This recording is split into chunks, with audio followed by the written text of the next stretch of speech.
আজকে বাজারে না গিয়েও নিজের ছাদ বাগান থেকে তুলে নিলাম নিজের পছন্দের সবজি। চলুন আপনাদের সাথে শেয়ার করি। Hello everyone, this is me Asha Chowdhury. Welcome back to my YouTube channel. আজকে আমার ছাদ বাগান থেকে কি কি সবজি তুললাম সবকিছু আপনাদের শেয়ার করব। চলুন তাহলে শুরু করা যাক।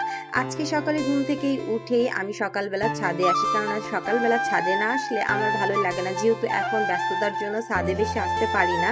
বাচ্চাদের পরীক্ষার সামনে সবকিছু মিলাই একটু ব্যস্ত আছি, যার কারণে সেইভাবে গাছের যত্ন নিতে পারতেছি না। আর এখানে আমার অনেকগুলো পদ্ম আর শাপলা ফুলের বীজ এখানে লাগাইছিলাম, সেখানে আছে। আর এই তো আমার কিছু কিছু ফুল ফুটেছে, যেহেতু বর্ষাকালে সেরকম কোনো ফুলের সিজন না, আর ফুলও সেরকম ফুটে না। আর এইদিকে তো আমার কাঠগোলাপের গাছটিতে এত সুন্দর কাঠগোলাপ ফুটে আছে যা বলার বাহিরে।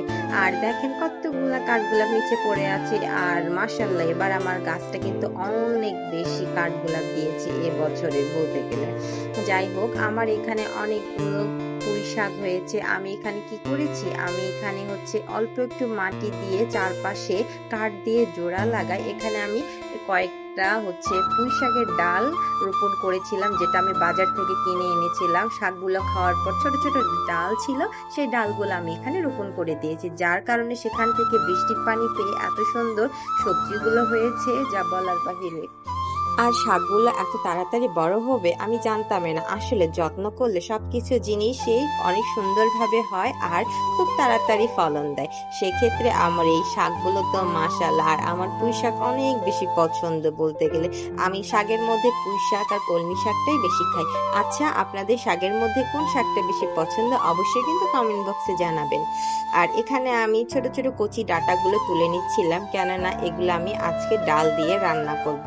যেহেতু আমার কচি ডাঁটা ডাল দিয়ে খেতে অনেক বেশি ভালো লাগে। আর আমার বেশি সময়টা ছাদেই কাটে, কেননা আগে আমি যখন ফ্রি ছিলাম তখন আমি টুকটাক এই কাজগুলো করতে আমার বেশ ভালো লাগে। যেদিন আমি ছাদে আসি সেদিন আমার সময় কিভাবে কেটে যায় আমি বলতেই পারি না। 3-4 ঘন্টা আমার ছাদেই কেটে যায়। আর এই দিকে দেখেন এত সুন্দর জারবেরাটা ফুটে আছে। আমার ছাদ বাগানের সব থেকে বেশি সংখ্যা ফুলের, আর বলতে গেলে সবজির সংখ্যা অনেক বেশি কম।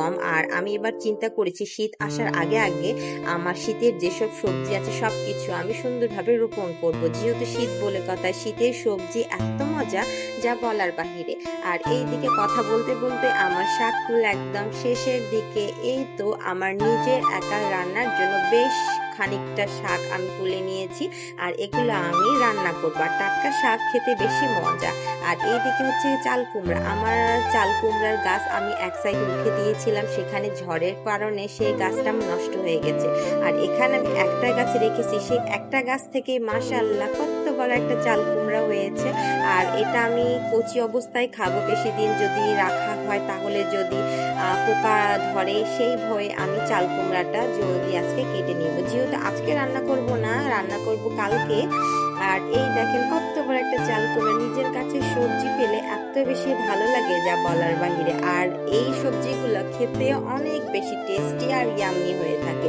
আর এই তো আমার গাছ থেকে নাগামরিচের গাছটা আমার বেশ বয়স এর, অনেক দিন ধরেই মরিচ দিচ্ছে। আর ভাবছিলাম গাছটা আমি অন্য কোথাও রিপোর্ট করব।